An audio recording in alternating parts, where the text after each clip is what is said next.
Hello बच्चों, आज हम आपके सामने मैं अजय कुमार झा एक नया टॉपिक लेकर के आपके सामने आया हूँ।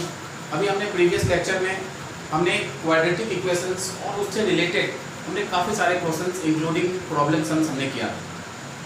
आज हम करने जा रहे हैं एक नया चैप्टर अरिथमेटिक प्रोग्रेशन, जिसको शॉर्ट में हम कहते हैं एपी। ये जो 10th के जो बच्चे हैं उनके लिए बिल्कुल ये लेटेस्ट और नया टॉपिक है। हालांकि इतना डिफ़िकल्ट नहीं है, अगर आप कंसेप्ट्स को बिल्कुल आप अगर ध्यान से देखते हैं तो उससे रिलेटेड जितने भी अच्छे अच्छे क्वेश्चंस हैं वो सारे बिल्कुल हिलने लग जाएंगे। ठीक है, तो चलिए शुरू करते हैं without wasting your precious time. ठीक है, चैप्टर 5 अरिथमेटिक प्रोग्रेशन। ठीक है बच्चों, तो सबसे पहले अरिथमेटिक प्रोग्रेशन होता क्या है इसके बारे में जानने की कोशिश करते हैं।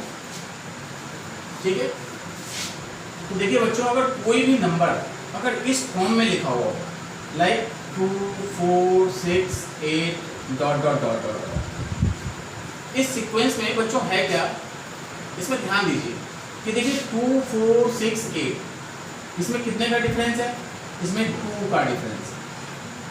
इसमें देखिए आप 2 का डिफरेंस है और इसमें भी क्या है 2 का डिफरेंस है। ऐसा नहीं है कि बिल्कुल हमेशा 2 का ही डिफरेंस होना चाहिए। कोई सारी सीक्वेंस जिसमें हर एक नंबर जो 2 कंसेक्यूटिव नंबर्स हैं उस पर्टिकुलर सीक्वेंस में अगर उसके बीच का डिफरेंस अगर सेम हो तो वो एपी कहलाता है, और उसी डिफरेंस को हम कहते हैं कॉमन डिफरेंस। क्या कहते हैं उसे? Common difference. ठीक है बच्चों, तो यानी कहने का मतलब मेरा ये है कि दुनिया में ऐसा कोई सारी सीक्वेंस ऑफ नंबर्स लिखा हुआ हो या अल्फाबेटिकल ऑर्डर में ही क्यों ना हो, है ना, हमें बेसिकली करना क्या है कि जितने भी सक्सीडिंग टर्म्स हैं 4 - 2 करके देखेंगे, सक्सीडिंग टर्म्स में से जितने भी सक्सीडिंग टर्म्स हैं उसमें से प्रीसीडिंग टर्म को आपको माइनस करना है। माइनस करके देखिए, अगर कॉमन डिफरेंस अगर सेम है तो वो sequence of numbers arithmetic progression कहलाएगा, अदरवाइज नॉट। ठीक है बच्चों, तो लेट्स स्टार्ट नाउ। तो देखिए इसको डिफाइन करते हैं, sequence of any numbers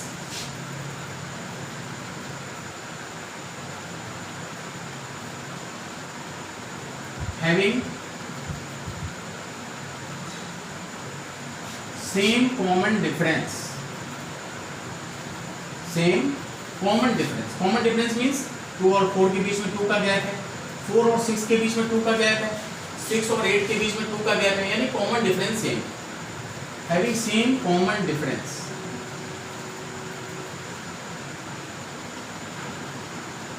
is called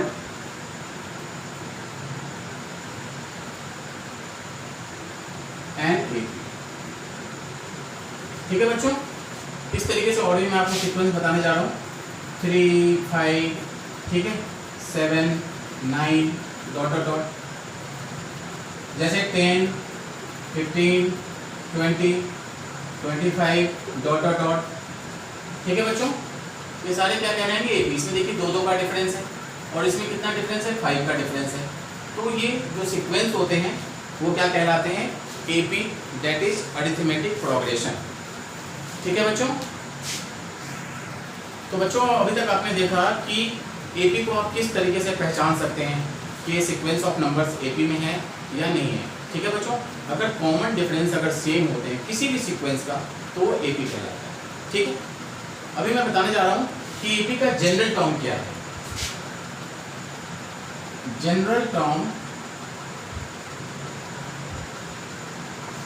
general terms of an AP. बिल्कुल घबराइए नहीं, आप लिखते चलिए, ठीक है, सब समझ में आ जाएगा। पहला टर्म होता है ए, दूसरा a + d, तीसरा a + 2d, a + 3d and so on. इसका जो लास्ट टर्म होगा यानी nth टर्म वो क्या होता है हमारा, a + n - 1d। ठीक है, this is the sequence, this is the general term of an arithmetic progression. अब सवाल उठता है कि a क्या है, d क्या है, ठीक है, और इसका क्या मतलब है। तो देखिए बच्चों, ये जो लास्ट टर्म है हमारा ये दरअसल क्या कहलाता है, nth टर्म कहलाता है। इसे क्या कहते हैं, nth टर्म। nth टर्म को एक्सप्रेस करने का क्या तरीका है, इसे आप इस फॉर्म में लिखेंगे an equal to a plus n minus 1d। इसी को किसी किसी बुक में क्या करते हैं, लास्ट टर्म लिखते हैं, लास्ट टर्म, जिसको हम L से रिप्रेजेंट करते हैं। L is the last term. Last term का मतलब क्या है, आखिरी टर्म, जो कि क्या है हमारा nth टर्म है। तो nth टर्म को एक्सप्रेस करने के लिए क्या लिखेंगे, an equal to a plus n minus 1d। ठीक है बच्चों, अब देखेंगे कि a क्या है, n क्या होता है, d क्या होता है। an को क्या कहते हैं, an को कहते हैं an को कहा जाता है nth टर्म ऑफ na।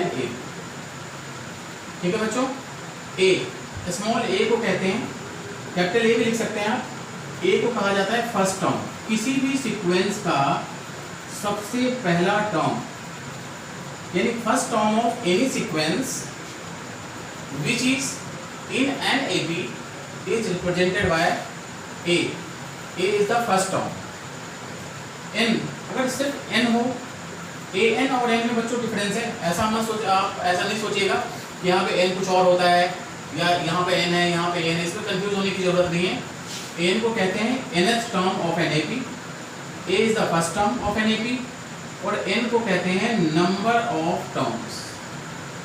ठीक है बच्चों, नंबर ऑफ टर्म्स। अगर आपसे कोई पूछे कि हमें फिफ्थ टर्म चाहिए, तो फिफ्थ टर्म को क्या लिखेंगे, देखिए n क्या है हमारा, n is a plus n minus 1d। अब n की जगह पर 5 रख देते हैं तो हमारा फिफ्थ टर्म निकलता है। ठीक है, a को एज इट इज लिखते हैं क्योंकि फर्स्ट टर्म हमें मालूम नहीं है। अगर हम क्या करेंगे, यहाँ पर n की जगह पर 5 लिखेंगे तो 5 माइनस 1 क्या होगा बच्चों, 4d। ठीक है, यानी अगर आपसे कोई पूछता है टेंथ टर्म क्या होगा, तो एक टर्म उससे बिल्कुल कम बोल दीजिए। जैसे टेंथ टर्म लिखना है हमें, तो आपको लिखना होगा a प्लस 9d, 10 से जस्ट एक टर्म कम। अगर 100 टर्म चाहिए तो क्या लिखेंगे बच्चों, a plus 99d। Very simple. 1000 term क्या होगा, a प्लस 999d। ठीक है, बिल्कुल कोई सा भी टर्म हम निकाल सकते हैं इस फॉर्मूले की हेल्प से, an equal to a plus n minus 1d। ठीक है बच्चों, जैसे आपसे पूछा जाए कोई, आपसे अगर कोई ये पूछे कि 20th टर्म क्या होगा, तो 20 में से एक माइनस कर दीजिए, कितना हो जाएगा, 19। तो ये हो जाएगा हमारा a प्लस 19d। ठीक है बच्चों, हाँ तो बच्चों हमने देखा कि किसी भी सीक्वेंस का अगर हम कोई सा भी टर्म अगर हमें निकालना हो, जैसे आपसे कोई अगर ये कह दे कि अब देखिए मैं लिख रहा हूँ यहाँ पर 5, 10, 15, 20। ठीक है, इस तरीके से ये सीक्वेंस है, और आपसे कोई पूछे कि इसका 100th टर्म क्या होगा, फाइन। अभी सिर्फ कंसेप्ट देखिए, अगर कंसेप्ट समझ में आ जाता है तो अच्छे अच्छे क्वेश्चन बिल्कुल हिलने लग जाएंगे। किसी भी बुक का क्वेश्चन आप करके देख लीजिए। ओके, मैं पूरा का पूरा पहले कंसेप्ट एक्सप्लेन कर रहा हूँ और फिर एक्सरसाइजेस करते हैं एनसीईआरटी की। आपसे कोई पूछे कि फाइंड 100th टर्म निकालो, इसका क्या मतलब है। ठीक है, इसका क्या मतलब होगा, ध्यान दीजिए। अगर कोई सीक्वेंस अगर इस फॉर्म में है 5, 10, 15, 20, तो इस तरीके से अगर नंबर लिखा जाए, ठीक है, तो इसका जो 100th टर्म होगा, यानी 100वां टर्म, 100th टर्म क्या होगा। तो इसके लिए आपको अगर कोई nth टर्म अगर पूछा जाए, तो nth टर्म के लिए क्या रिलेशन है, मैंने बताया था अभी आपको just, an equal to a plus n minus 1d। इस सीक्वेंस को बिल्कुल रट लीजिए, इस फॉर्मूले को, an equal to a plus n minus 1d, और हमें क्या फाइंड आउट करना है, 100th टर्म। तो लिखेंगे बच्चों a100 equal to a plus n की जगह पर क्या रखेंगे, 100 माइनस 1 दैट इज 99d। ठीक है, अब 100 टर्म होगा क्या, तो देखिए ये क्या है, 5 को क्या कहते हैं, फर्स्ट टर्म। तो a इक्वल टू 5 हमें मालूम है।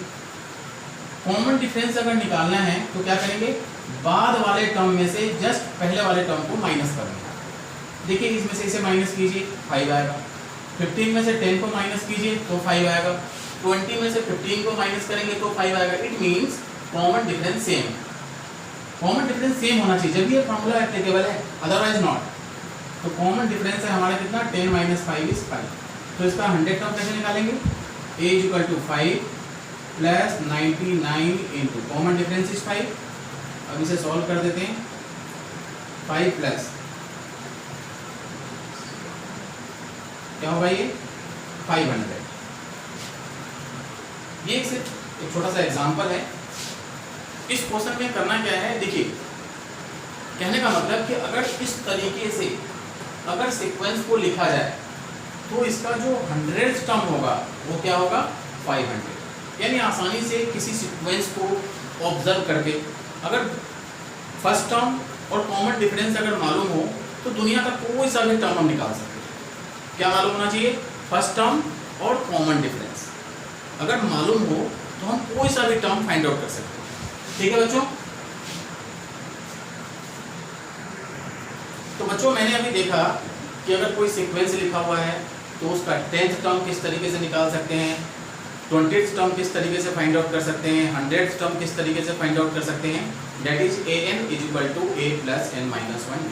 एक तो ये मोस्ट इंपॉर्टेंट रिलेशन है and most important formula for the arithmetic progression. अब जो सेकेंड फार्मूला है हमारे पास, वो सेकेंड कंसेप्ट क्या है, सम to n terms.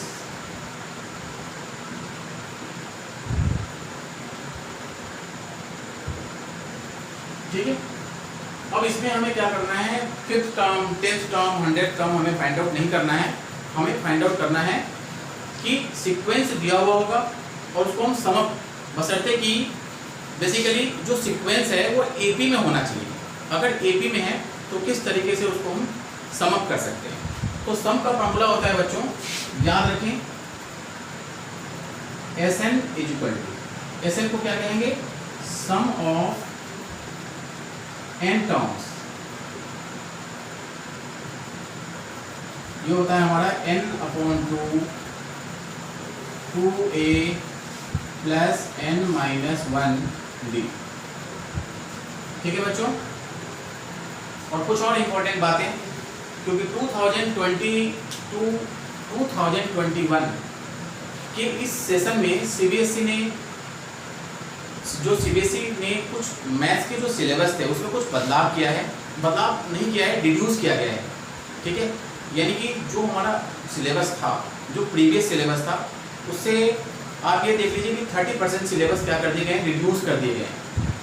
Syllabus reduce करने का मतलब ये नहीं होता है कि चैप्टर्स को रिड्यूस किया गया है या हटाया गया है, ऐसा कुछ भी नहीं है। चैप्टर्स के जो कुछ टॉपिक्स हैं, ठीक है, उसे रिमूव कर दिया गया है। वो टॉपिक्स क्या है, जैसे कि मैं अरिथमेटिक प्रोग्रेशन कर रहा हूँ, इससे पहले मैंने क्वाड्रेटिक इक्वेशन किया था। तो क्वाड्रेटिक इक्वेशंस में एक तो कंप्लीटिंग द स्क्वायर मेथड नहीं आने वाला, जो मैंने अपने लास्ट जो प्रीवियस लेक्चर्स हैं उसमें मैं बोल चुका हूँ, मेंशन कर चुका हूँ। और अरिथमेटिक प्रोग्रेशन में क्या होगा कि इसकी जो एप्लीकेशंस हैं, एप्लीकेशंस मीन्स जो हम डेली लाइफ में यूज़ करते हैं या problem sums related to arithmetic progression, ये इस साल के सेशन में नहीं है, इसे रिमूव कर दिया गया है। रिमेंबर दिस थिंग, ठीक है। तो उस क्वेश्चंस के अलावे यानी प्रॉब्लम सम्स के अलावे बाकी remaining questions for the session 2020 to 2021, इस सेशन के लिए मैं वही टॉपिक करूंगा जो बोर्ड के लिए इंपॉर्टेंट है, और जो बोर्ड में नहीं आएंगे उस टॉपिक को मैं कंसिडर नहीं करूंगा। ठीक है बच्चों, तो सम टू n टर्म्स तो क्या लिखते हैं, Sn। n क्या है, फिर से अगर सिंगल n हो तो इसको लिखते हैं नंबर ऑफ टर्म्स। इसको नोट डाउन कर लीजिए और इसे बिल्कुल हैंड टू हैंड याद करने की कोशिश कीजिए, जब भी आप क्वेश्चंस कर पाएंगे, otherwise you will get difficulties. और a क्या है, first term, n is a number of term and d is common difference।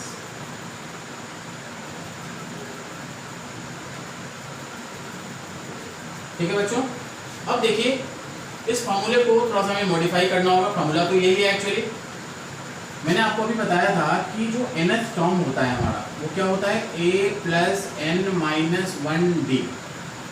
इसी को मैं लास्ट टर्म भी कहता हूँ, ठीक है। इसे क्या कहा जाता है, last term. Last term means nth term. तो इस फॉर्मूले को हम इस तरीके से लिख सकते हैं, n/2, 2a को मैं लिख रहा हूं a प्लस a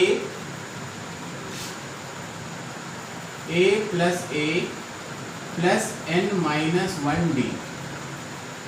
ठीक है, तो इस फॉर्मूले की जो तस्वीर होगी वो थोड़ी सी चेंज हो जाएगी। a प्लस a को क्या लिखेंगे, देखिए a को तो एज इट इज लिख दीजिए, और यहाँ से ये जो a प्लस n-1d है इसे हम क्या कहते हैं, लास्ट टर्म कहते हैं। तो हमारा फॉर्मूला बन जाता है n/2a प्लस l। ठीक है, तो किसी किसी क्वेश्चंस में क्या होते हैं कि लास्ट टर्म दिए हुए होते हैं और नंबर ऑफ टर्म्स दिए हुए होते हैं, तो आसानी से उसका सम हम डायरेक्टली इस फॉर्मूले का यूज करके निकाल सकते हैं। ठीक है बच्चों, हाँ तो बच्चों मैंने अभी देखा कि किस तरीके से किसी सीक्वेंस का हम समेशन कर सकते हैं या कोई टर्म फाइंड आउट कर सकते हैं। ठीक है, तो सम टू n टर्म का फॉर्मूला भी बताया था मैंने, sum of n term is equal to n/2 2a plus n-1d या n/2a प्लस l लिख सकते हैं। चलिए एग्जांपल के तौर पे मैं आपसे कहता हूँ, एक क्वेश्चन देता हूँ कि फाइंड द सम। एग्जाम में क्या करेंगे, इस तरीके से दे देंगे फाइंड द सम, जैसे मैं लिख कर दे रहा हूँ यहाँ पर 1 + 2 + 3 + 1000 टर्म्स। ठीक है, टर्म्स नहीं लिखेंगे, इस तरीके से सीक्वेंस दिया हुआ है और इसका हमें समेशन फाइंड आउट करना है। वीडियो को पॉज करके और इसे खुद से करने की कोशिश कीजिए। अभी मैंने फॉर्मूला बताया था, sum of n terms is equal to n/2 2a plus n-1d। खुद से कोशिश कीजिए, खुद से कोशिश आपको करना ही होगा। चलिए मैं करता हूं फर्स्ट टर्म। देखिए इसमें क्या है, फर्स्ट टर्म सम के लिए क्या फॉर्मूला बताया था बच्चों, sum of n term is equal to n/2 2a plus n-1d। ठीक है, तो इसके लिए क्या क्या मालूम होना चाहिए, हमें n मालूम होना चाहिए। n is the number of terms. तो अगर 1 से लेकर के अगर 1000 तक अगर लिखा जाए तो टोटल नंबर ऑफ टर्म्स क्या होंगे, 1000। सिंपल। तो first term is 1, common difference कितना होगा बच्चों, बाद वाले टर्म में से पहले वाले टर्म को माइनस कर दिए, 2 - 1 इज 1। n कितना है बच्चों, n है हमारा 1 से लेकर के अगर 1000 तक अगर आप लिखेंगे तो नंबर ऑफ टर्म्स कितने होंगे, 1000। अभी वैल्यूज हमें मालूम है a, d और n, इसमें सब्स्टिट्यूट कर दीजिए, आपका आंसर आ जाएगा। तो ये हो जाएगा S1000 will be equal to 1000/2 2a, that is 2 into 1 plus 1000 minus 1 is 999 and common difference is how much, common difference is 1।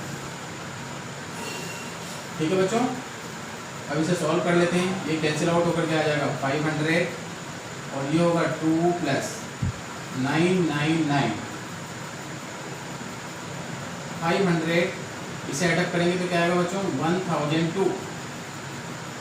अब इसे मल्टीप्लाई कर दीजिए, 5 × 2 = 10, 500 510, दैट इज 1 10 100,000 10,000 5,01,000। अगर आपको मैं ये कह देता कि डायरेक्ट इसे ऐड कीजिए 1 और 2 3, 3 और 2 5, फिर 5 और 4 9, तो शायद काफ़ी कॉम्प्लिकेटेड हो जाता। तो एपी की हेल्प से इस तरीके से किसी भी सीक्वेंस को, बड़े से बड़े सीक्वेंस को हम आसानी से उसे एडअप कर सकते हैं। ठीक है बच्चों, चलिए आगे बढ़ते हैं। हाँ तो बच्चों अभी मैंने आपको फॉर्मूला बताया कि किस तरीके से nth टर्म निकालते हैं और किस तरीके से sum to n terms find out करते हैं। तो मैं फिर से आपको फॉर्मूला रिकैलकुलेट करवाने की कोशिश कर रहा हूँ। ये फॉर्मूला बिल्कुल टिप्स पे आपको लर्न होना चाहिए। nth term a plus n-1d और सम टू n टर्म्स क्या होते हैं बच्चों, n/2 2a प्लस n-1d, या इसको लिख सकते हैं n/2a प्लस l। ठीक है बच्चों, तो चलिए हम आते हैं NCERT एक्सरसाइज 5.1। पहला क्वेश्चन देखिए, पहला क्वेश्चन क्या कहा जा रहा है, in which of the following situation does the list of numbers involved make a arithmetic progression and why. आपको ये फाइंड आउट करना है, हालांकि ये एप्लीकेशंस के क्वेश्चन है, एग्जाम में आने वाले हैं नहीं, तो मैं इसके बारे में कंसिडर नहीं करूँगा। हम आते हैं क्वेश्चन नंबर 2, राइट 4 टर्म्स। मैं एक एक दो पार्ट कर देता हूँ, बाकी जो रिमेनिंग पार्ट्स हैं आप खुद से करेंगे, बहुत ही आसान है। तो एक्सरसाइज 5.1 का question 1, no need to do, no need to do for this year. Question 2 का फर्स्ट पार्ट, इसमें देखिए आपको करना क्या है, राइट फर्स्ट 4 टर्म्स। ए दिया हुआ है 10 और कॉमन डिफरेंस भी गिवन है 10, और आपको फर्स्ट 4 टर्म फाइंड आउट करना है। तो देखिए फर्स्ट टर्म तो दिया हुआ है 10, तो हम यहाँ पे लिखेंगे a1 = 10। सेकेंड टर्म क्या होगा बच्चों, सेकेंड टर्म n की जगह पे क्या रखेंगे 2, 2 - 1 क्या होगा 1, यानी a + d। तो सेकेंड टर्म को क्या लिखेंगे a + d, that is 10 + 10 that is 20। Third term क्या होगा, अरे मैंने बताया था आपको कि थर्ड टर्म का मतलब कोई सा भी टर्म अगर पूछा जाए तो उससे जस्ट आपको एक कम करना है। तो थर्ड टर्म क्या होगा a + 2d, a + 2d। Fourth term क्या होगा a + 3d।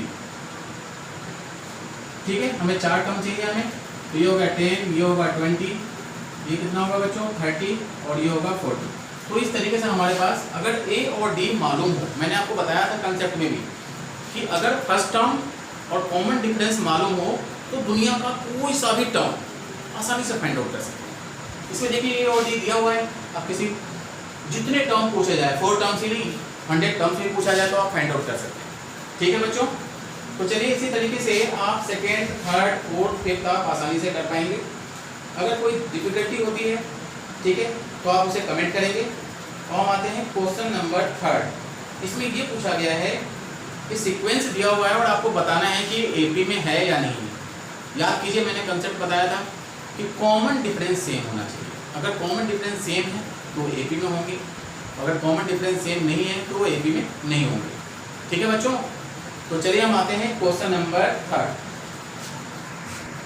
हाँ तो बच्चों हम आते हैं एक्सरसाइज 5.1 एनसीईआरटी, है ना, क्वेश्चन 3 का फर्स्ट पार्ट। इसमें क्या कहा जा रहा है, इसमें फर्स्ट टर्म और कॉमन डिफरेंस आपको फाइंड आउट करना है। सीक्वेंस दिया हुआ है हमारा 3 1 3 1 -1 -3। ठीक है, तो देखिए फर्स्ट टर्म क्या होगा, कोई भी बता सकता है। First term will be 3।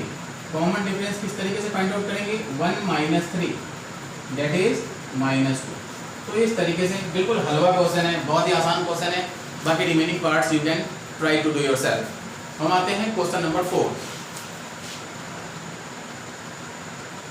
Question number 4 में हमें क्या करना है बच्चों, which of the following are APs, if they form an AP find the common difference and write 3 more terms.